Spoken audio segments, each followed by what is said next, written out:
It started with the smell of blood in the air. Not the kind Gotham was used to. This was cleaner, colder, like it came from another world. A string of brutal murders shook the city. Bodies found skinned and hung upside down, drained of life. Even in Gotham, this was different. Not even the Joker, Two-Face, or Bane left such surgical precision in their chaos. Detective Harvey Bullock muttered, "This ain't human," and he was right. Because high above the rain-soaked alleys, something watched. Invisible. Silent. Calculating. The predator had come to Gotham. Not for invasion. For sport. And his chosen prey was the Dark Knight himself. Batman's first encounter wasn't a battle. It was a message. A corpse left in the Batcave's shadow, marked by strange burns and claw slashes. No entry point. No trace. Only a triangle of dots scorched into the victim's chest. Bruce studied the wounds. Alien metal residue. Advanced cloaking signatures. And most disturbing, a heat signature pattern far beyond any known tech. He whispered to Alfred, "Someone's hunting, not for survival, but for honor." The predator watched, cloaked atop a gargoyle. Through his thermal vision, he saw Gotham not as a city, but as a jungle. And Batman was the apex predator here. That's what drew him. That's what made the hunt worth it. Days passed. Each night, more corpses. Mobsters, enforcers, fighters, all powerful men. Taken down with blades, plasma shots, or bear claws. The predator's ritual of dominance was clear. He was challenging Gotham's hierarchy. One kill at a time. And then came the night he made it personal. He left a batarang, embedded in a corpse, as if mocking the Dark Knight. Blood smeared into alien symbols that translated roughly as, "You're next." Batman didn't react with fear. He responded with preparation. He reinforced the Batsuit with advanced heat-dampening tech. Studied the predator's infrared vision patterns. Analyzed how it hunted, moved, and waited. But the predator wasn't just a beast. He was intelligent. And soon, the hunter became the hunted. One night, Batman tracked the creature through Crime Alley. He used drones, decoys, and sonic baits. But the predator was already there, watching from the mist. When Batman moved, the predator struck first. Plasma fire burst through the darkness. Explosions shattered walls. Batman dodged, rolled, countered with EMP blasts. But nothing could stop the alien's raw power. The fight was brutal. The predator's shoulder cannon tore through armor. Batman's gadgets cracked and failed. He barely managed to blind it with a flashbang before retreating. For the first time in years, Batman bled. Badly. He limped back to the Batcave, armor scorched, blood dripping across the floor. Alfred looked horrified. Bruce only said one thing. "It's not a man. It's something older, smarter, stronger." In the shadows of Gotham, two hunters now circled each other. One fought for justice. The other fought for glory. Both knew only one would survive the night. But what the predator didn't know was that Batman doesn't just fight back. He learns. He adapts. And he always comes prepared. The real hunt was just beginning. The city was bleeding. And so was Batman. But in the quiet dark of the Batcave, pain only fueled him. He replayed every recording from the fight. Every sound, every movement, every shadow flicker. He saw how fast the predator adapted. How easily it overpowered human speed and strength. And yet, it hesitated. Not out of mercy, out of respect. Batman realized the predator wasn't killing randomly. It was testing him, marking him as the final prey. In the comics, this revelation hit hard. In Batman vs. Predator, 1991, written by Dave Gibbons, the creature targeted Gotham's strongest before challenging the Bat himself. No politics, no invasion, just pure primal sport. And Batman was forced to abandon stealth to fight like an animal. But in the movies like Predator, 1987, and Predators, 2010, we see the alien warriors live by a code of honor. They hunt only those who can fight back. And Batman fit that description better than anyone on Earth. Days passed and the game grew darker. The Predator started using Gotham's heat to mask itself. Power plants overloaded. Infrared traps failed. Even the Batmobile sensors couldn't pick up a trace. Then, the mayor's mansion erupted in flames. A plasma explosion, centered on a gala Batman, was attending undercover as Bruce Wayne. The Predator didn't care about civilians. It came for the strongest life form in the room, and it found him. Cloaked in shimmering distortion, it moved through the firelight. Its thermal vision flared red as it locked onto Bruce. One shot from the plasma cannon, Bruce barely dove aside. He threw off his tuxedo and triggered the emergency armor hidden beneath. The gala turned into a war zone. Screams filled the hall as Bruce used smoke bombs to blind its thermal vision. But even then, the Predator sliced through tables, walls, and security guards. Its blade stopped inches from Bruce's throat, until a sonic pulse from his wrist drove it back. The creature roared, metallic and furious. And for a moment their eyes met. The hunter saw something in Batman, a reflection of itself. That night, Gotham's skyline lit with battle. From rooftops to alleys, the Dark Knight and the Interstellar Warrior clashed like mythic beasts. Batman struck with precision. The Predator retaliated with brutal chaos. Every hit felt like a mountain falling. Every dodge a whisper of death. But there was a difference. Batman fought for survival. The Predator fought for glory. In the comics, Batman finally retreated into the sewers, his only chance to even the odds. He turned Gotham's filth and shadows into weapons. He built traps from scrap metal, pressure mines, and liquid nitrogen tanks. He made the city itself his ally.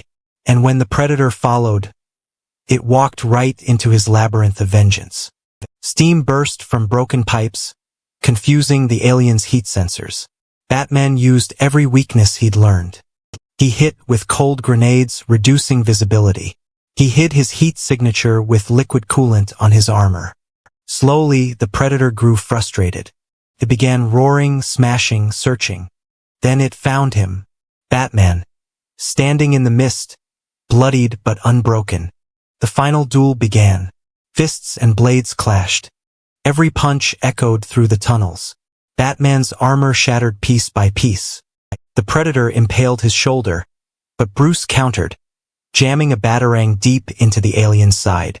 Both hunters fell, bleeding, crawling through steam and darkness.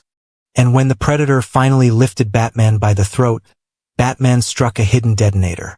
An explosion of frost gas engulfed them. The alien's armor froze solid. The plasma cannon shut down. Batman staggered to his feet, gasping, every rib screaming. He took one last look at his enemy, trapped, barely breathing. And then, like the warrior he was, he dropped his weapon. It's over. But the Predator didn't kill him. Instead, it removed its mask and handed Batman its own blade. A symbol, a trophy, a sign of respect between warriors. Then, activating its self-destruct, it ended its own life with honor. Alfred found Bruce hours later, standing before the alien's ashes. He said quietly, "I think I met something that understands me, Alfred. The difference is, I fight to stop the hunt. It fights to live by it." And yet, that wasn't the end. Because somewhere, above Gotham's sky, more signals blinked. More hunters were watching. And the Dark Knight's victory had been recorded. The hunt was not over. It had only evolved. Weeks passed since the battle beneath Gotham. The city healed, but Batman didn't. His body carried scars not even time could erase. But deeper than the wounds was the thought that haunted him. If one Predator came for sport, how long before more arrived? He didn't have to wait long. High above Earth's orbit, something stirred. A transmission, ancient, guttural, coded in the language of the Yautja. They had seen his fight. They had seen him win. And to them, that meant only one thing: the Dark Knight was worthy prey. In Batman vs. Predator 2, 1995, the comic took the horror further. Another ship descended. Another Predator, younger, faster, seeking vengeance for its fallen kin. This time, Batman wasn't the hunter or the hunted. He was both. The creature didn't attack Gotham openly. It worked in silence, killing off members of the GCPD, assassinating mob leaders, spreading fear. And each crime scene had one clear message burned into the walls. The hunt continues. Bruce returned to the streets, exhausted but relentless. He had upgraded his armor, lighter, more fluid, built with reflective stealth tech that bent heat and sound. He knew this time brute strength wouldn't save him. He had to think like the alien itself. The Predator's ship landed in the Narrows, cloaked in fog and fire. Batman watched from afar, heart pounding not with fear, but determination. He whispered to himself, "You learned from me last time. Let's see how you handle evolution." The battle began before dawn. A storm raged over Gotham, lightning flashing through skyscrapers as the two Predators collided again. But now, Batman wasn't fighting just for himself, he was fighting for the symbol. For the idea that even gods, monsters, or hunters couldn't break human will. The Predator fired plasma bolts, but Batman used decoy drones, mimicking heat signatures. Each drone exploded with EMP bursts, disabling alien sensors. He turned the city's neon lights into blinding traps.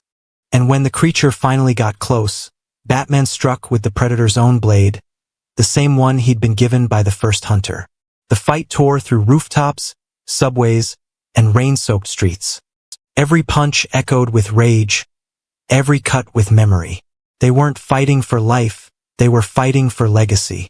The Predator snarled, slashing through the armor, drawing blood. Batman fell to one knee, coughing, vision spinning. But then he smiled, because he had led it exactly where he wanted. Deep in the heart of Ace Chemicals, surrounded by vats of volatile liquid, he triggered a remote switch. The floor below them erupted in flames, bathing the room in molten fire.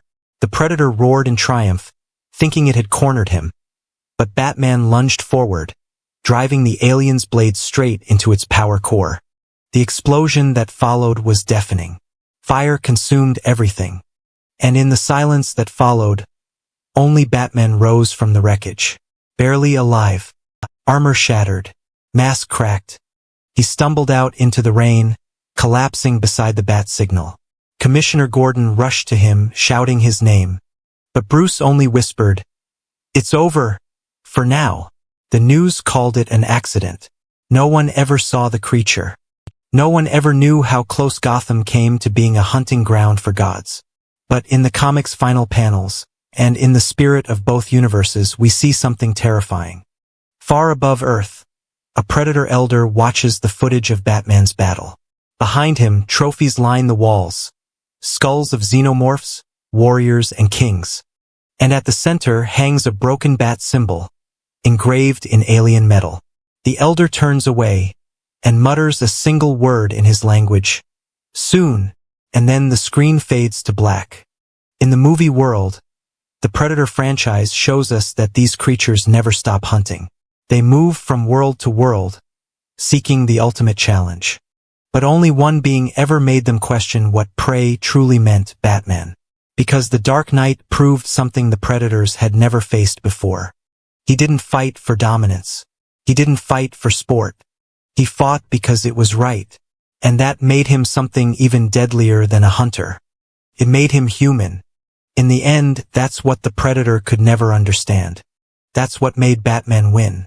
And that's what will always make Gotham's shadow untouchable. A hunter can be killed, but a symbol, it survives forever.